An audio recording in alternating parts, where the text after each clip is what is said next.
আসসালামু আলাইকুম সুপ্রিয় দর্শক। আজকের আলোচনাটা শুরু করার আগে আমাদের একটা গভীর সত্যকে স্বীকার করে নিতে হবে।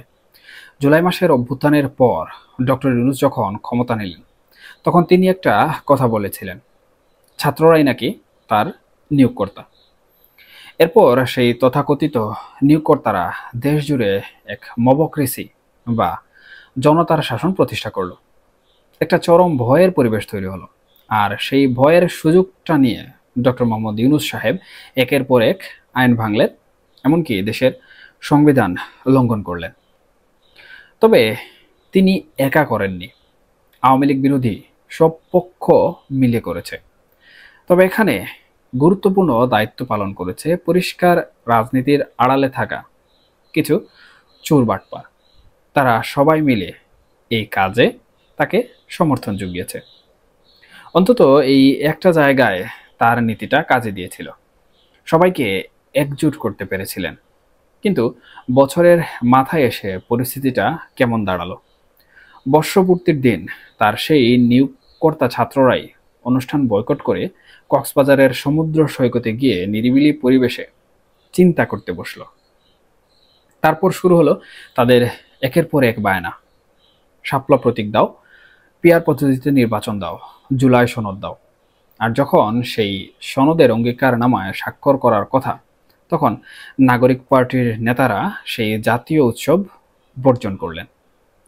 যারা ছিল তারাও সংহতি জানাতে নয়, বরং বানচাল করতে গিয়েছিল। আর ইউনূসের পুলিশ তাদের পিটিয়ে রক্তাক্ত করেছে। অর্থাৎ যাদের শক্তিতে তিনি এসেছিলেন, সেই মিত্ররাও আজ তার সাথে নেই। তাহলে এই সরকারের এখন বৈধতা কোথায়? প্রথমত, তারা সুপ্রিম কোর্টের যে মতামতকে বৈধতা হিসাবে দেখাতো, তার সার্টিফাইড কপি এখন আর কোথাও পাওয়া যাচ্ছে না। তার মানে আইনি বৈধতা নেই। দ্বিতীয়ত, নিয়োগকর্তারাও নেই। অর্থাৎ নিজেদের তৈরি করা বানোয়াট বৈধতাটুকুও এই সরকার হারিয়ে ফেলেছে। একটা অবৈধ সরকারের তো স্বেচ্ছায় পদত্যাগ করে আইনের আশ্রয় নেওয়া উচিত, নয়তো তাদের গ্রেফতার করা উচিত। কিন্তু ইউনূস সাহেব কি আদৌ তা করবেন? না, তিনি করবেন না। কারণ তিনি ক্ষমতার যে স্বাদ, সেই স্বাদ পেয়ে গেছেন। দেশের উন্নয়ন বন্ধ করে তিনি এখন টাকা জমাচ্ছেন, মানে দেশের রিজার্ভ বাড়াচ্ছেন। এখন তারাই জুলাই সনদ নামক জাদুর মেশিন দিয়ে জাতিকে সভ্য করবেন। তবে পুরো জাতিকে নয়, জাতির মাত্র ৩৯%কে। বাকি ৬১% বর্বরই থেকে যাবে। এই অদ্ভুত সিদ্ধান্ত নিয়েছেন তারা। আপনারা নিশ্চয়ই ভাবছেন, এই ৩৯%-এর হিসাবটা কি? দেশে ৫২টি নিবন্ধিত দলের মধ্যে মাত্র ২৫টি নাম সর্বস্ব দল এই সনদে স্বাক্ষর করেছে। আর সর্বশেষ নির্বাচনে তারা সবাই মিলিয়ে ভোট পেয়েছিল ৩৯%, যার ৩২% ছিল বিএনপির একার। আজকে বিএনপিও জোর দিয়ে বলতে পারবে না যে তাদের অর্ধেক সমর্থক এই সনদকে সমর্থন করে। তাহলে আইনি ভিত্তি নেই, জনগণ নেই, মিত্ররা বিভক্ত। এই অবস্থায় এই সনদ নিয়ে হাজির হওয়ার রহস্য কোথায়, কিংবা সাহস কোথা থেকে এলো? আমি মনে করি এই সাহসের মূল উৎস দুটি। একটি হলো ১৩,০০০ কিলোমিটার দূরের আন্তর্জাতিক সমর্থন, আর অন্যটি হলো আমাদের ক্যান্টনমেন্টগুলো, যার কেন্দ্রে আছেন বাঘা বাঘা সেনা অফিসার কিংবা জেনারেলরা। তারা এই সনদকে জাতীয় সনদ নাম দিয়ে সংবিধানের উপরে ঠাঁই দিতে চাইছেন, আর এর জন্য গণভোট করবেন। দেশের ২/৩ মানুষ যেখানে এর সাথে নেই, সেখানে আসলে গণভোটটা কার জন্য? দেশটা যেন কিছু ব্যক্তির যা খুশি তাই করার গ্রাউন্ডে পরিণত হয়েছে, যেন সবাই ভাইরাস আক্রান্ত জম্বি হয়ে গেছে। নীরব থেকে এই সিদ্ধান্তগুলো কার্যকর করতে দিচ্ছে। এমন হাম্মুখী মূর্খতা আমরা আগে একবারে দেখেছিলাম, ৭৫-এর ১৫ আগস্টের পর। সেবার কিছু কর্নেল মেজরদের কথায় দেশের বাঘা বাঘা রাজনীতিবিদ, এমনকি জেনারেলরাও উঠবোস করেছিলেন। এবারও তাই ঘটছে। আমাদের গর্বের সেনাবাহিনী, তাদের জেনারেলরাও চুপ, ষড়যন্ত্রকারীদের সামনে গুটিয়ে যাচ্ছেন।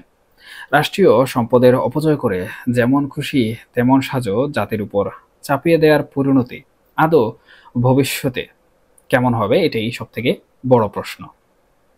গণবিরোধী এই সনদে যারা স্বাক্ষর করেছেন তারা ইতিহাসের সবচেয়ে বড় ভুলটি করেছেন। জিন্নাহ ইয়াহিয়া ভুট্টোর পর এখন তাদের নাম হয়তোবা ইতিহাসে লেখা হবে।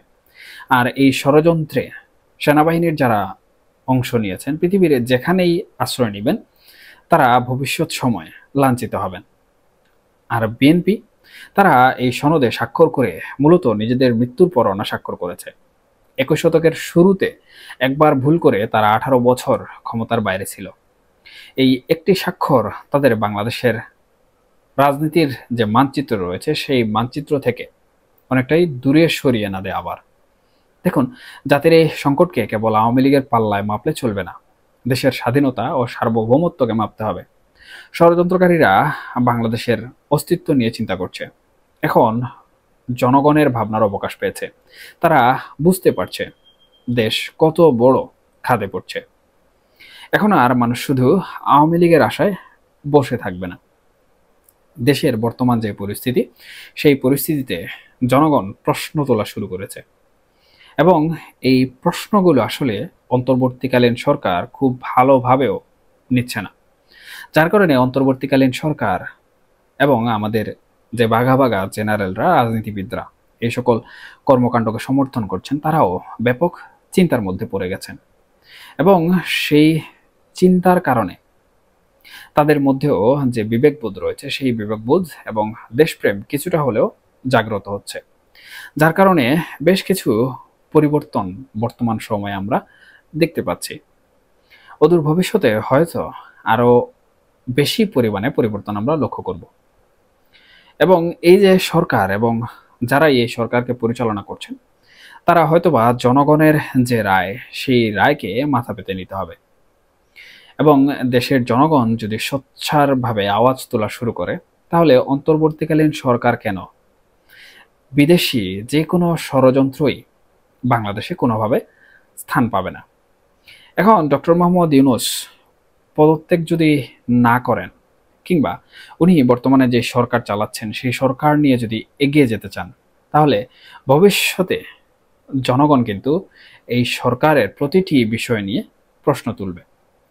এবং সবথেকে বড় কথা হলো, যারা বর্তমান সময়ে রাজনীতির বাইরে রয়েছে, বিশেষ করে আওয়ামী লীগ, কারণ আওয়ামী লীগকে নিষিদ্ধ করে রাখা হয়েছে।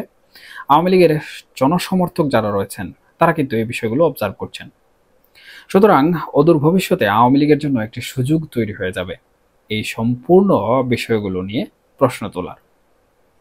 এবং তারা যখনই প্রশ্ন তুলবেন তখনই কিন্তু দেশের রাজনীতির যে পরিস্থিতি, রাজনীতির যে আবহাওয়া, সেই আবহাওয়া কখনোই সুস্থ এবং সুন্দর থাকবে না।